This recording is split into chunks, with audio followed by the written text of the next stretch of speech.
ಯಾಕ್ರೀಪ ಹಿರಿಯರೇ, ಸಾಗುವ ದಾರಿಯನ್ನು ಏಕೆ ತಡೆದಿದ್ದಿರುತ್ತವೆ?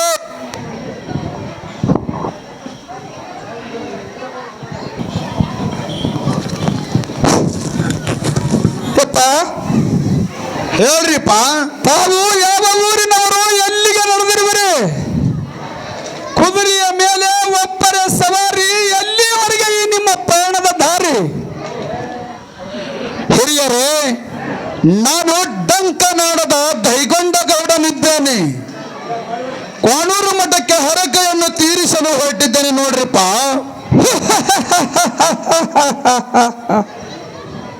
ಯಾವನಪ್ಪ ಇವ? ಹರಕೆಯನ್ನು ತೀರಿಸಲು ಹೊರಟಿದ್ದೇನೆಂದರೆ ಯಾಕೆ ಹೀಗೆ ನಗುತ್ತಿರುವೆ ನೀನು? ಗೌಡರೇ, ಮೊದಲು ಶ್ರೀ ಕರಿಸಿದ್ದೇಶ್ವರನಿಗೆ ಏನೆಂದು ಬೇಡಿಕೊಂಡಿದ್ದೀರಿ ಎಂಬುದು ವಿಚಾರ ಮಾಡಿ ನೋಡಿರಿ. 7 ದಿವಸದ ಕರಿ ಕಟ್ಟಿದ ಹಬ್ಬ ಕಾರ್ಯ ಮಾಡುತ್ತೇನೆಂದು ಹೇಳಿ ಈಗ ಒಬ್ಬರೇ ಹೊರಟಿರುವಿರಲ್ಲ, ವಿಚಾರ ಮಾಡಿ ನೋಡಿ ಗೌಡರು. ಹಿರಿಯರೇ, ಹಿಂದೊಮ್ಮೆ ನನಗೆ ಸಿರಿತನ ಹೋಗಿ ಬಡತನ ಬಹಳ ಕಾಡುತ್ತಿತ್ತು. ಆದ ಕಾರಣ ಕ್ವಾಣೂರು ಮಾಡಿದಾಗ ಮೊದಲಿನಂಗ ಸಿರಿ ಸಂಪತ್ತು ತಿರುಗಿ ಬಂದರ 1000 ಕಂಬನಿ ಸಿದ್ಧರಿಗೆ ಕರೆಸಿ 7 ಭಂಡಾರ ಕೊಟ್ಟು 7 ದಿವಸದ ಕರಿ ಕಟ್ಟಿದ ಹಬ್ಬ ಹಾಕುತ್ತೇನೆ ಎಂದು ಬೇಡಿಕೊಂಡಿದ್ದೆ. ಆದರೆ ನನ್ನ ಮಡದಿಯಾದ ನೀಲಲೋಚನ ದೇವಿ ಬೇರೆ ಕುಲಚರಿಯಾದ ಕುರುಬರಕ್ಕರ ಪಣಿಗೆ ಇಷ್ಟೊಂದು ದೊಡ್ಡ ಹಬ್ಬ ಹಾಕುವುದಕ್ಕೆ ಸಂಕ್ಷಿಪ್ತದಲ್ಲಿ ಮಾಡಿ ಮುಗಿಸಿರಿ ಎಂದಾಳ. ಆದ ಕಾರಣ ನಾನೊಬ್ಬನೇ ಹೊರಟಿದ್ದೇನೆ ನೋಡ್ರಿಪ್ಪ. ಗೌಡರು, ಹೇಳ್ರಿಪ್ಪ. ತಿಳಿದವರಿದ್ದು ನೀವು ಈ ರೀತಿ ಮಾಡುವುದು ಒಳಿತಲ್ಲ. ಏಕೆಂದರೆ 7 ದಿವಸದ ಕರಿ ಕಟ್ಟಿದ ಹಬ್ಬದ ಕಾರ್ಯ ಮಾಡುತ್ತೇನೆಂದು ಹೇಳಿ ಬೇಡಿಕೊಂಡು ಈಗ ಸಿರಿ ಸಂಪತ್ತ ಬಂದ ಮೇಲೆ ಶೀಲ ಹೆಚ್ಚಾಗಿ ಒಬ್ಬರೇ ಈ ರೀತಿ ಮಾಡುವುದು ಒಳಿತಲ್ಲ.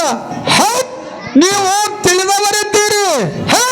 ಊರಿಗೆ ಗೌಡರು ನ್ಯಾಯ ಬುದ್ಧಿ ಹೇಳವರ ಈ ರೀತಿ ಮಾಡಿದರೆ ಉಳಿದವರ ಪಾಡೇನು ಗೌಡರ, ಉಳಿದವರ ಪಾಡೇನು? ಹೌದಾ? ಹರ ಮುನಿದರ ಗುರು ಯಾವತ್ತೂ ಕಾಯುವನು, ಗುರು ಮುನಿದರ ಹರನು ಯಾವ ಕಾಲಕ್ಕೂ ಕಾಪಾಡಲಾರ. ಕೇವಲ ಮಡದಿಯ ಮಾತಿಗೆ ಮರುಳಾಗಿ ಈ ರೀತಿ ಮಾಡಬೇಡಿರಿ ಗೌಡರು, ಈ ರೀತಿ ಮಾಡಬೇಡಿರಿ. ಹೌದು, ಹೇಗೆಂದರೆ ಹೆಣ್ಣಿಗಾಗಿ ಈ ಜಗದಲ್ಲಿ ಮಣ್ಣಾಗಿ ಹೋದವರು ಹೆಚ್ಚು.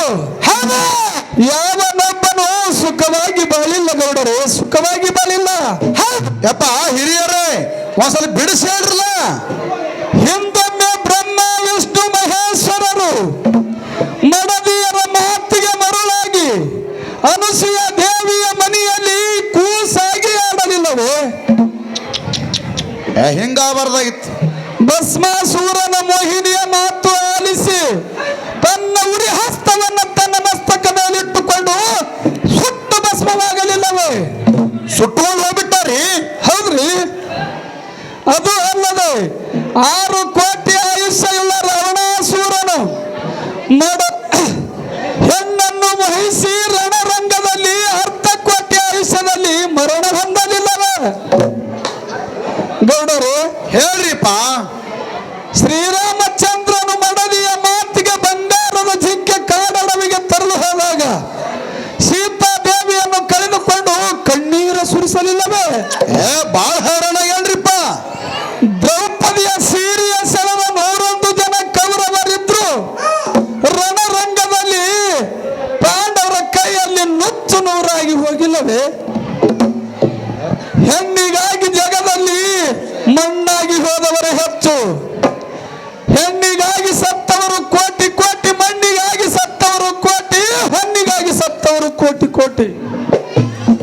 ನಿನಗಾಗಿ ಸತ್ತವರನ್ನು ನಾಕಾಣೆ ರಾಮನಾಥ ಎಂಬಂತೆ ನೀವು ತಿಳಿದವರಿದ್ದು ಹೀಗೆ ಮಾಡಬಾರದು. ದೇವರ ಗುಡಿಯಲ್ಲಿ ಸದರಬೇಕು, ಚಪಾತಿಗೆ ಪದರಬೇಕು, ಉಪ್ಪಿಟ್ಟು ಉದುರಬೇಕು, ಹಳಿದಂಡಿಗೆ ಬಿದಿರಿರ್ಬೇಕು. ಮನಸ್ಸು ಮದರಿರ್ಬೇಕು, ಗುರು ಬೀರ್ ದೇವರು ನೆದರು ಎಲ್ಲರ ಮ್ಯಾಲ ಇರ್ಬೇಕು.